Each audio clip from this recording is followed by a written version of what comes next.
Howdy doody everybody, I hope you are well. In today's video we are going over my Palamute build, but specifically the water element one, which is what you kind of been asking for. I think this is the strongest Palamute out of the bunch for its elemental type, so we're going to go through and really show you my build. Obviously Paradise is here to talk through the build with me. I'm back, and I can already see some spicy genes, and I think I can take a guess at what a few of them are. Yeah. I want to say, did you make this Palamute just to counter my bloodbath? No, I didn't. I just made a Palamute because I wanted to make a Palamute. I think the Palamute's a cool addition, they're DLC, and it's something that when like a new monster drops in a game that you really want to like build it for it, and people were asking for it in general as well. They're like, oh, can you make a Palamute build? But I was kind of apprehensive because their base and their core stats are not necessarily as competitive as like some of the other monsters in the game.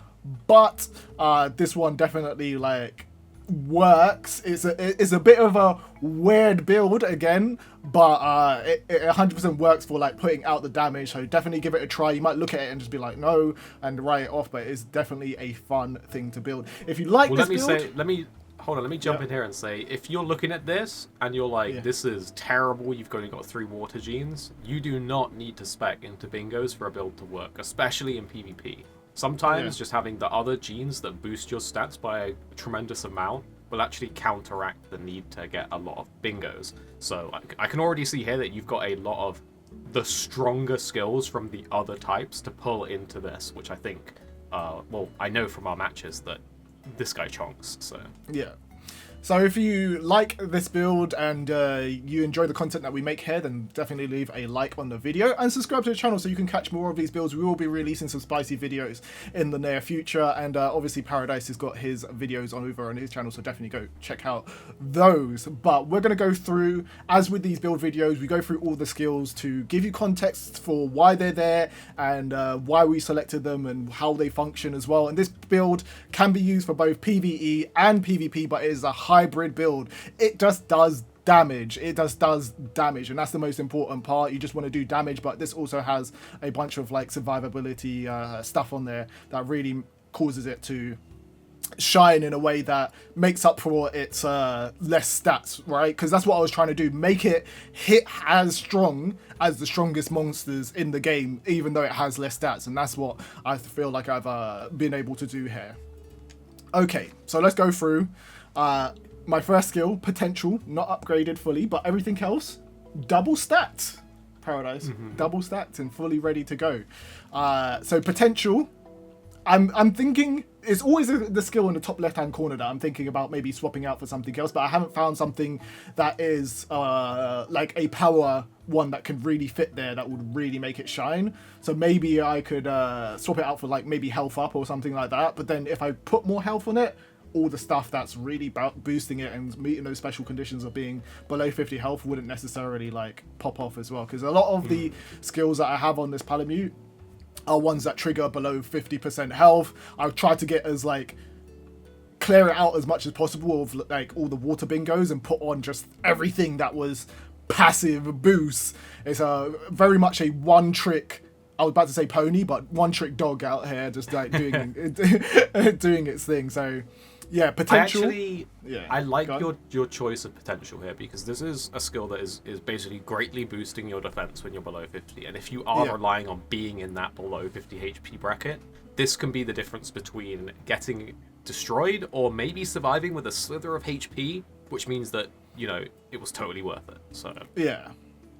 So obviously this doesn't take any kinship or anything like that, and upgrading it further would further boost your defense. But then you got one of my favorite skills in this game, and I think I'm not seeing enough people using this. Like heroics will literally cause you to do so much damage, like more so than any other skill that I've seen so far in the game in terms of when you're like below 50 HP. Like it is just crazy how much damage it does, right? You can literally just have this on your monster and just pop any skill in PvP and it will essentially just destroy anyone. So that's why I really like this one. It says seriously boost attack. It does seriously boost attack. I don't know the exact percentage. Like, I don't think anyone knows the exact percentage of the genes, because like it's just not out. It's just not known. It's not out there. But I would say the boost here is like a substantial percentage increase. Like maybe look at 50% upwards, I would assume, because, you know, if you're below 50% HP and this is active, especially if you're pairing that with a buff, then you're in like one-shot kill territory for PvP, which is kind of nuts. And remember, even for PvE or PvP, you can use items like the Surrogate Gem to give your monster like an evade while it's attacking, while it's low. So it is almost guaranteed to survive that turn and get that attack off while being low HP. Yeah. Then we have our water boosts. Again, we talk about these unique like elemental buffs. I always like to put them onto my monsties. Don't worry about the bell. The bell always loves like triggering in the middle of a video. But the water boost and all of that stuff is just really good to increase your damage, and you just want to increase your attack as much as possible for the little amount of water boost that we have. And in the top row, let's talk about the positioning of the skills, because someone called me out on my last video. But when we're testing these builds, we're testing a load of different skills. And the positioning might not necessarily be the greatest because we have to slot them in, and it will just take us ages to perfectly slot them into the right place. So while we have like it set out, it's just the base skills, and you can position them how you want to position them to make them more like optimal in the way that you want to in your build. But if there is like an optimal way, I'll try to put it down in the description box for you guys to actually see. But for now, I'm conscious that this is not the only thing way. that you should change. Sorry to talk over you for a sec, but I've seen it in my head. If you just swap the two purple skills around, then you'd get an extra power bingo. I think that's the only optimization I can see here. So if you're like now that you guys that are watching, you know the skills that you want from this build, just swap those around and you're great. But like Tuzik said, the amount of times I've had to just like slot things in and over my skills, and then it's just a mess at the end. But you know, that's the price you pay for testing out the skills. Yeah, especially when you start on a monstie that has like its base core skill, because I would have never had like this water hair or whatever, and if it was just clear, that would be pretty nice. But now that I know that this is a sick build, I'll just make an optimal one for in the future. But for now, this is it. So yeah, we have vicious hair, which seriously increases head-to-head damage. I just feel like anything that increases like your head-to-head damage with how powerful it is already is just amazing. So we're just increasing our damage and all of these passive skills. You can see they're just layering up on top of each other to really make this as devastating as possible. So even if you get it wrong, I think it pops off, and even if you just a head-to-head, it's just like it is crazy. So I definitely feel like any time that there is a head-to-head with this monster, it's just the end times for the other person, basically.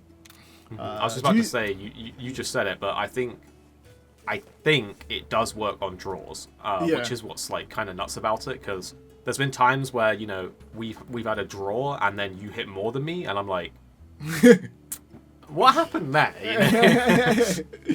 Yeah. Then we have like the kind of the best water skill for me, basically. It's Noxious Spit, and this is I think it comes off of the purple Ludroths that you can get it on, which is quite easy to farm if you want to farm it. But Noxious Spit has a chance to inflict a Noxious Poison, which isn't the highest tier of poison. Severe Poison is the highest tier, but it still hits very hard and super annoying. So if the monster doesn't kill you, then the poison will kill you anyway. And the animation for this is very nice. Yeah, it's really cool. I will say as well, 14 kinship cost. This is like arachnophobia territory. Like, it's uber cheap, medium damage, and you've got a high chance to do Noxious Poison, which if you don't clear Noxious Poison off of you, then in like 2 turns you're half HP. It's like, yeah, okay. Which is what you want the enemy to be in, right? You really want them to be in this that territory. But with this move as well, this move will one-shot people with a bunch of the stuff. Like Paradise has seen it happen. It will one-shot people in PvE, and in just PvE. I'm getting the words mixed up. In PvP, it one-shot people. In PvE, it will definitely do like this crazy damage and obviously poison the monster that you're fighting as well. So a good skill all around, but that is your only option for your for your attack. And this is where the one trick comes in. This is like, if the opponent knows that you're going to do a power attack, then probably swap out, because this is the one that you're doing. But yeah, this is a very good skill, and I really, really, really like it actually. I do wish there was a high crit move for the water genes, but there isn't one at the moment. And if there was, I'd probably swap it out for that, because the Palamute has a high crit stat page and a bunch of speed stuff as well. So that's what it's really about as a core build. Have you tried Noxious yet? I've not tried it like myself yet. But I've had it used against me with with your build, and it is like really annoying. So, the Noxious Poison is just it's difficult, because if your like Panacea doesn't proc and you've been poisoned, it's like, do I waste a turn clearing it, or do I just accept it? And if you do ignore it, it does serious damage over the next turn. So it puts you in a situation where I have to give up a turn to clear it, and that puts you at the advantage. Yep. And then we've got our Vigilance gene, which again is one of those under 50 HP skills, passive skills. We're just piling them on here. But this crit rate one, I was talking to Paradise before the video, actually seems like it does more than crit high. But you guys can let me know, like, do you feel like crit high is doing a lot for you? For me personally, I don't feel like it's doing a lot, but when I put Vigilance on my Monstie, it actually feels like I'm getting those crits and hitting it a lot. Like, even if I have crit eye and I do like a high crit move, it might not necessarily crit, but with Vigilance and a high crit move, like, I'm 100% getting the crit, like, which I really like for this as a skill. Yeah, I can be testament to that. Your Velkhana has it, this Palamute has it, and when they are below 50%, I just feel like you are critting me every attack. It's really difficult, because it's like, I know the crit's gonna come when you're low HP. And it comes and it one-shots me, and I'm just like, Yeah. And then let's go down here, which is a gene that I put on this morning. So this morning I had a crit eye in here, but then I was like, it's not really working. It's not making much difference. So I've put in another skill, which is Fortify, and it's when you lose a heart, then you get an increased attack and defense. So you've got that base stuff, which is kind of plays into it, right? You're probably going to die if you're on half health at some point, but at least at this point, you've got your fortifiers popped up on your second heart, and you've got this seriously increased attack that is just there all the time, passively increasing your attack. So what do you think of this choice? Because you didn't necessarily have seen this yesterday when we were testing it out. I'm intrigued by this skill, because if the boost is substantial enough, then I think it would be worth it. I will say though, I think you could maybe swap this out for the water gene that gives you boosted evasion at 50% or HP or lower. Yeah, that was the choice, right? It was either those two, boosted evasion, but like for me, again, evasion isn't one of those ones that I feel like it was popping off all the time. I do see people wearing the bloodbath armor and getting dodges in, but it wasn't happening for me all the time. So I'd rather go on to something that is 100% there if my Palamute dies, which is a high chance that it is going to die, but it's going to take out somebody when it's going down, basically. So yeah, I can be risky with it, basically. Remember, that boosts the defense as well, so exactly. that in conjunction with the defense increase at below 50% might be enough to then tank the next hit when you're low and survive it. And that, if that is the case with the attack bonus as well, then you're getting like double value. Yeah, and I think that really leads on to the next skill, which is everybody's bane right now, which is Divine Blessing. So like, there's this. It's a good skill. This Palamute is just sitting there, just like really just tanking hits and just taking punishment, really like a berserk Palamute, just there. It's like and just like chomping things. It's like a rabid Palamute, which I really love. Like, Divine Blessing is a huge skill. If you've not tried this on your monsters, definitely do. In PvP, I think it's going to become like one of those like marquee skills, because you just see people on it with it all the time, and they're just there, just like tanking hits and halving damage. Even if your monster's been put to sleep and you know they're going to die in one hit, there's that chance that it will just like half the damage for you and make your monster survive, which is just insane to me. Divine Blessing procs so much in this. It's not like your normal main monster hunter Divine Blessing. This is like all the time popping off. It is like literally half damage, or maybe even more. It's the amount of times that Divine Blessing, like, you crit and then you just do like a little bit of the bar and you're like, what, but I crit, you know? Yeah. And that's what Divine Blessing does. Nice. So yeah, and then the last skill is one that we've really come to love over like the last couple of days, and we've seen it more in like PvP. But to get even more attack, we've gone with Pump Up, which is a Devil Joe gene, and this is insane because not only does it only cost 24 points, but also if you upgrade it, lasts for 5 turns, and this greatly increases the user's attack, is enough to push any attack into the real kind of damaging, super damage states as well. So definitely Pump Up is insane in terms of like the damage output that it actually gives to your monster. So definitely put it on there as a thing, and it's quite easy to get to. It's either Pump Up or Noxious Spit, so you can either just choose that, but once it's on there, and the monster the Palamute might actually just do it by itself, and you get lucky that way. I have to say, I like both Pump Up and Amplify, the Rajang buff. Yeah. I like the Rajang buff, it only costs 10. I think that's a really good benefit of it. That being said, Pump Up, I think, is just, it's insane. The amount of attack bonus you get from this is like through the roof. And it kind of doesn't matter who you put Pump Up on. The attack bonus is such a high increase that it just makes them hit incredibly hard. So I think this is a great choice as well. I think that Pump Up will actually potentially become a universal PvP gene that will probably be going on most, or at least like one in your team. Yeah, I think so as well. Unless there's like something that's coming with like the DLC monsters, which do arrive like fairly soon as well, because it does feel like we're missing some types of skills that should fit into certain slots for certain elements. But for now, Pump Up is definitely up there and is one of the best dragon genes in general. And dragon monsters seem to be hitting very hard, which I really like. But this Palamute, I cannot... This is one that I would just love to have in my team just all the time, because it is a water monster. That's something that we haven't even talked about. A lot of the strongest monsters in the game are water monsters, and this is a water monster, basically slayer. Like if you catch... Sorry. Yeah. A lot of the strong monsters are weak to water monsters. Yeah. A lot of water monsters... Sorry, you said a lot of the strongest were water. Yeah. A lot of them are weak to water. Yeah, my bad. And the fact that you can then pimp out this water Palamute, it's like, yeah, oh, my Teostra's unkillable, what's this dog gonna do? And then you just one-shot it and you're like, what? Yeah. You know? So this is definitely like a Elder and like Deviant Slayer. You just got your little cute looking dog, but it will destroy them basically and just one-shot them. If like a Bloodbath is out there, quaking in its boots, if there's like other monsters out there that are really like weak to water, like Teostra is weak to water, right, as well as that, no? Mm-hmm. Teostra and Bloodbath are like two really strong options right now. And people also, like, I also like them, more so because there are not great water counter options, and so the fact that like this build that you've made fills that gap, it instills the fear back into you. It's like, okay, maybe I don't take Bloodbath and Teostra out, because if you have that, then I'm at a disadvantage with 2 of my 3 monsters, and that's scary. Yeah.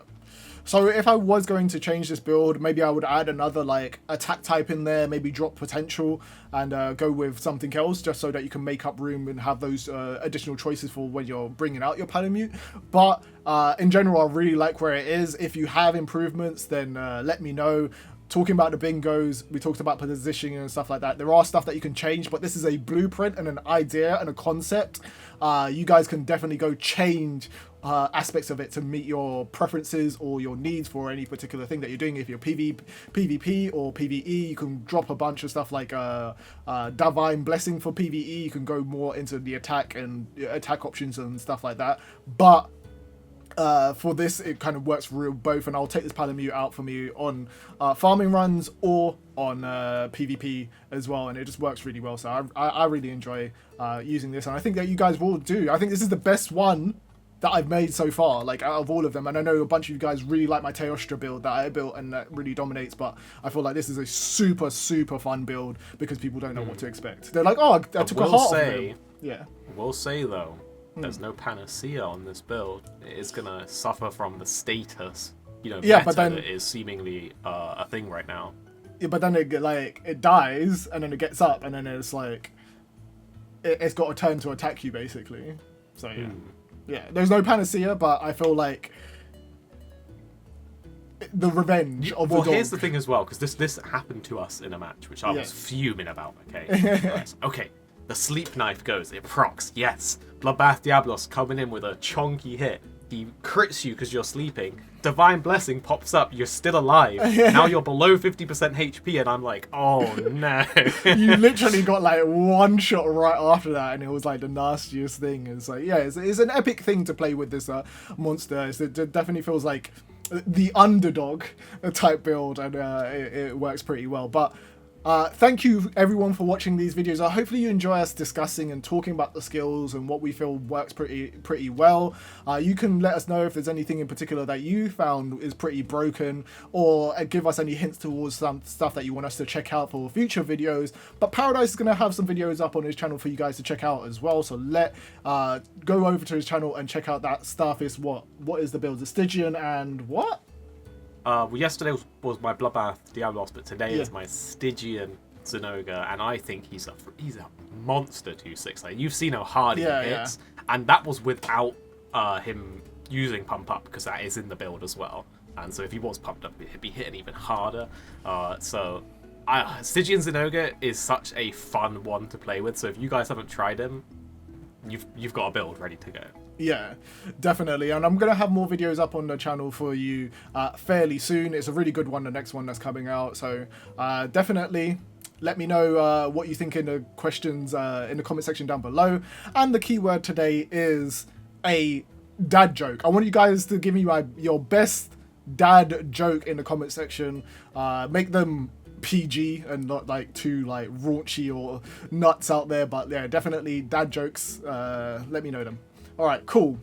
Bye guys. Don't forget to sub. Bye-bye. Don't forget to like. Bye. Hey guys, thanks for watching. Don't forget you can subscribe so you don't miss another video.